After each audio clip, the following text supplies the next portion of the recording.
নমস্কার দর্শক মণ্ডলী, আপনাদের সামনে হাজির হয়েছি। আজকের বিষয় হচ্ছে বুদ্ধ পূর্ণিমা। বুদ্ধ পূর্ণিমা বা বৈশাখী শুক্লপক্ষে পূর্ণিমাটা ভীষণ একটা গুরুত্বপূর্ণ তিথি বলা যায়। এরকম তিথি 12টা তিথির মধ্যে এটা একটা উল্লেখযোগ্য এবং অন্যতম তিথি। এই তিথিতে যদি একটা কাজ করেন,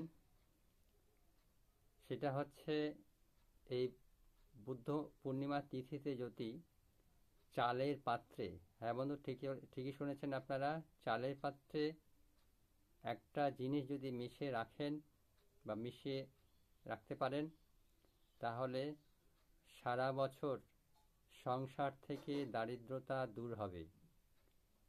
তো কিছু নিয়ম আছে, সেগুলো মানতে হবে।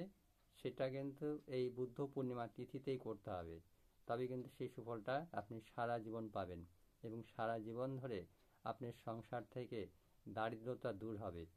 তো চলুন ভিডিওটি শুরু করছি, আলোচনা করছি। তার আগে জেনে নেব বুদ্ধ পূর্ণিমা আমরা যে বলি সেটা কেন বুদ্ধ পূর্ণিমা হয়েছে। তো এই পূর্ণিমার দিনে বিষ্ণুর যে 10 অবতার ছিল, ভগবান বিষ্ণুদেব, তো সেই বিষ্ণুদেবের নবম অবতার হচ্ছে গৌতম বুদ্ধ, যেটা হচ্ছে নেপালে জন্মগ্রহণ করেছিল। তো আমরা জানি বুদ্ধদেব বোধিবৃক্ষের তলায় সাধনা করে সিদ্ধিলাভ হয়েছিলেন এবং পরবর্তীতে তিনি দেহত্যাগ করেছিলেন। তো সেই যেদিন দেহত্যাগ করে সেই দিনটি ছিল এই বুদ্ধ পূর্ণিমার দিন, মানে পূর্ণিমার দিন, সরি, এই বৈশাখী পূর্ণিমার দিন ছিল। সেই জন্য এর আরেক নাম হচ্ছে বৈশাখী পূর্ণিমা। এই বৈশাখী পূর্ণিমাতেই তিনি দেহত্যাগ করেছিলেন, সেই জন্য এটাকে বলা হয় বুদ্ধ পূর্ণিমা। ঠিক আছে। তো এই বুদ্ধ পূর্ণিমা শুধু বৌদ্ধ ধর্ম অবলম্বনীরাই হচ্ছে সেটা পালন করে না, আমরা হিন্দু সনাতন ধর্মীরাও কিন্তু এটাকে বিশেষভাবে পালন করে থাকি। ঠিক আছে। তো এইখানে এই একটা কাজ করতে হবে, যা করলে পরে সংসারের সারাটা জীবন যে দারিদ্রতা সেটা দূর হবে। তো সেই একটা জিনিস, ওইটাকে, যেখানে আমরা চাল রাখি আর কি, চালের যেটা ভান্ডার বলা হয়, বা চাল যে পাত্রে হোক বা বস্তাতে হোক যেটা আমরা রাখি, সেটাতে একটা কি করতে হবে, চাল যেটাতে রাখা হয় কতগুলো জিনিস আছে বলে দেব, সেটা রেখে সারা বছর যদি চাল রাখেন, তাহলে কিন্তু আপনার সংসার থেকে অভাব সারা জীবনের জন্য দূর হবে বা দারিদ্রতা দূর হবে। তো কী কী জিনিস রাখতে হবে বা কী কী কাজ করতে হবে, তো চলুন আমি বলছি। সংসারে প্রত্যেক কম বেশি কিন্তু অঘটন থাকে প্রত্যেকটা মানুষের, কিন্তু তার সঙ্গে বিশেষ তিথি যোগে বিশেষ কাজ করলে পরে সেগুলো কিন্তু সমাধান করা যায়, স্থায়ী সমাধান হয়। এগুলো হচ্ছে আগেকার মানুষেরা, বিশেষ করে যেটা আমরা জানি সেটা হচ্ছে, আমরা বেদ বলি, যে সমস্ত জিনিস হচ্ছে বেদ থেকে শিক্ষা। তো বেদের অনেকগুলো অধ্যায় আছে, অনেক কিছু জিনিস বিষয় নিয়ে আলোচনা করা আছে। এই তন্ত্র বলুন, টোটকা বলুন, যা কিছুই বলুন, এগুলো সবই কিন্তু বেদ থেকে এসছে। ঠিক আছে। আর তন্ত্র কিন্তু লোককে ভয় দেখানোর জন্য নয়। তন্ত্র হচ্ছে তন্ত্র হচ্ছে শরীরটাকে আমাদের সুস্থ রাখা। তন হচ্ছে শরীর, শরীর ঠিক রাখার জন্য, এবং শারীরিক সুস্থ থাকা মানে তো সংসারের উন্নতি। তো এই শরীর সুস্থ রাখার নাম হচ্ছে তন্ত্র। এই তন্ত্রক্রিয়ার মাধ্যমে, টোটকার মাধ্যমে কিন্তু আপনি অনেক নিজের উন্নতি করতে পারবেন। তো সেগুলো বিশেষ তিথি যোগে আছে, সেই জন্য এগুলো জানা প্রয়োজন। তো আমাদের কি করতে হবে বলে দিচ্ছি। বুদ্ধ পূর্ণিমার দিন পূর্ণিমাটা শুরু হবে, নদীতে স্নান করবেন। ও তার আগে আমি একটু বলে নিই পূর্ণিমাটা কবে শুরু হচ্ছে। এই পূর্ণিমা শুরু হবে 11 মে রবিবার রাত্রি 7টা 16 মিনিট থেকে শুরু হবে, থাকবে 28শে মে, সরি, থাকবে হচ্ছে 12 মে, 28শে বৈশাখ 2025। আরেকবার বলে দিচ্ছি, 11 মে রবিবার, ঠিক আছে, 27শে বৈশাখ রাত্রি 7টা 16 মিনিটে শুরু হচ্ছে বুদ্ধ পূর্ণিমা।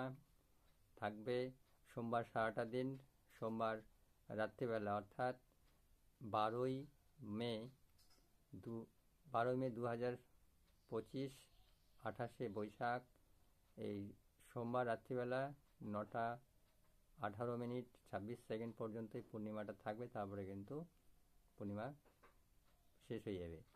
তো এই পূর্ণিমার দিন আমরা স্নান সেরে, গঙ্গার স্নান তো আমাদের গঙ্গা নদী নেই, এমনি যদি নদী থাকে সেখানেও কাজটা করতে পারেন সকাল 6টা থেকে 6:30টার মধ্যে, অথবা বাড়িতে স্নান করতে পারেন। নদীর বা পুকুর না হলে তো এমনি জলেই করতে হবে। পুকুর নদীতে সব থেকে ভালো হয় নদীতে স্নান করলে। আর স্নান করে এসে যদি এমনি না পান, বাড়িতে গঙ্গা জল এনে মাথায় এরকম করে ছিটিয়ে নেবেন, মাথাতে গঙ্গা জল ছিটিয়ে নিলে পরে তাহলে গঙ্গা স্নানটা হয়ে যাচ্ছে। স্নান করার পরে তারপরে আপনারা কি করবেন, এই দিন হচ্ছে যে চালের যে ভান্ডার আছে বা চালের যে পাত্র আছে, সেই চালের পাত্রের মধ্যে একটা পুঁটলি রাখতে হবে। সেই পুঁটলিটা বলে দিচ্ছি কী কী করবেন। এই পুঁটলির মধ্যে হচ্ছে 21টা অক্ষত চাল নেবেন, সেটাতে হলুদ মেশাবেন, হলুদ মাখাবেন। সঙ্গে হচ্ছে 1 টাকার কয়েন নেবেন, একটা সুপারি নেবেন, গোটা সুপারি, একটা লবঙ্গ নেবেন, আর একটা হচ্ছে যেটাকে বলা হয় এলাচ, সাদা এলাচ ছোট একটা নিয়ে একটা লাল কাপড়ের মধ্যে পুঁটলি করবেন। পুঁটলি করার পরে ওই যে চালের যে বাক্সটা আছে বা চালের যে ভান্ডারটা আছে, সেই ভান্ডারের মধ্যে রেখে তারপরে কিন্তু চাল ওটাতে রাখবেন। ঠিক আছে? যতবারই চাল ওটা রাখুন, কিন্তু যতই চেঞ্জ করুন, কিন্তু ওই পুঁটলিটা যেন ওখানেই থাকে। পুঁটলি যেন কোনোভাবেই নড়াচড়া না হয়। ঠিক আছে? মানে ফেলে দেওয়া বা বাইরে বেরিয়ে না যায়, ওখানে যেন থাকে। ওটাকে আপনাদেরকে একটু মেনটেনেন্স করতে হবে, দেখতে হবে, লক্ষ্য রাখতে হবে। আর কী করতে হবে, সংসার অভাব অভিযোগ তাড়াতে গেলে আরেকটা কাজ করতে হবে, 4টা জিনিস। সেটা হচ্ছে হলুদ, যা খাবার যে আমরা হলুদ, লবণ, ঠিক আছে, তেল আর এই চাল, এই 4টা জিনিস কিন্তু আপনাকে শেষ হওয়ার আগে কিন্তু রাখতে হবে। তবে কিন্তু মানে সংসারের যে দারিদ্রতা সেটা দূর হবে। সঙ্গে কিন্তু ওইটা করতে হবে, পুঁটলিটা। ঠিক আছে? তো রাখার পরে ওই পুঁটলিটা যখন করবেন, মা লক্ষ্মীর কাছে সেটা রেখে একটু ধূপ ধুনা দেবেন, দিয়ে পুজো টুজো করবেন, ফুল টুল দিয়ে মোটামুটি মিনিট 2-3 রাখার পরে সেটাকে তুলে নিয়ে চালের বাক্সে, চালের বাক্স বলে কেন, চালের গুদাম হোক বা চালের ভান্ডার হোক, ঠিক আছে, ওর মধ্যে রাখবেন। রাখার পরে এইভাবেই আপনারা করতে থাকবেন, দেখবেন অসম্ভব রেজাল্ট পাবেন, যেটা আপনি কল্পনা করতে পারবেন না। তো ঠিক আছে, এই চ্যানেলটিকে সাবস্ক্রাইব করে রাখবেন, এমআর অ্যাস্ট্রোলজি, এবং প্রতিনিয়ত যে ভিডিওগুলো আপলোড করি আপনাদের কাছে পৌঁছাবে। সাবস্ক্রাইব না করলে কিন্তু পৌঁছাবে না, নোটিফিকেশন বেলটা অন করে রাখবেন। নমস্কার, সকলেই ভালো থাকবেন, ধন্যবাদ।